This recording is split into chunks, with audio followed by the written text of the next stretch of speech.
Okay ma'am പറയൂ, എവിടെ നിന്നിരുന്നു? സ്ഥലം എവിടെ? പേരൂർക്കട. പേരൂർക്കട. നമ്മുടെ വീഡിയോസ് ഒക്കെ കാണാറുണ്ടോ? കാണാറുണ്ട്. ഇഷ്ടപ്പെട്ടുണ്ടോ വീഡിയോസ്?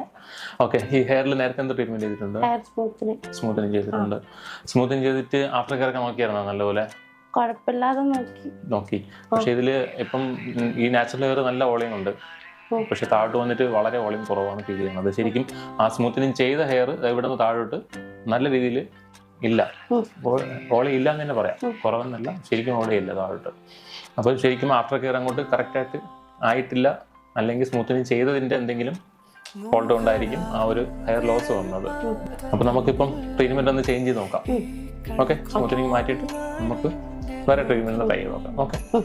അപ്പോൾ ബൊട്ടോക്സ് ആണ് നമ്മളിപ്പം കൂടുതലും കൊടുക്കുന്നത്, ഹെയറിനെ ഡിപ്പെൻഡ് ചെയ്താണ് കൊടുക്കുന്നത്. എന്നാലും എല്ലാവർക്കും ഇപ്പം ബൊട്ടോക്സ് ട്രീറ്റ്മെന്റ് ആണ് കൂടുതലും താല്പര്യം. അപ്പോൾ നമുക്ക് അതിലോട്ടൊന്ന് ചേഞ്ച് ചെയ്ത് നോക്കാം. അപ്പം ഹെയർ എങ്ങനെയുണ്ടെന്ന് നോക്കാം. ഇപ്പൊ ഇത് കഴിഞ്ഞാലും നിങ്ങൾക്ക് തന്നെ അതിന്റെ റിവ്യൂ പറയാൻ പറ്റും. അപ്പൊ നമുക്ക് സ്റ്റാർട്ട് ചെയ്യാം.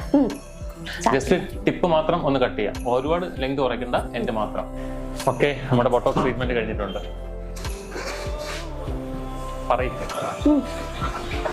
എന്ത് പറയുന്നത്? സ്മൂത്തനിങ് ചെയ്യുമ്പോഴത്തെ ആ ഒരു റഫ്നെസ് ഇപ്പൊ ഉണ്ടാ നോക്ക്, പിടിച്ചു നോക്ക്. സോഫ്റ്റ് അല്ലേ ഹെയർ? ആഫ്റ്റർ കെയർ നോക്കൂ. ഓക്കെ.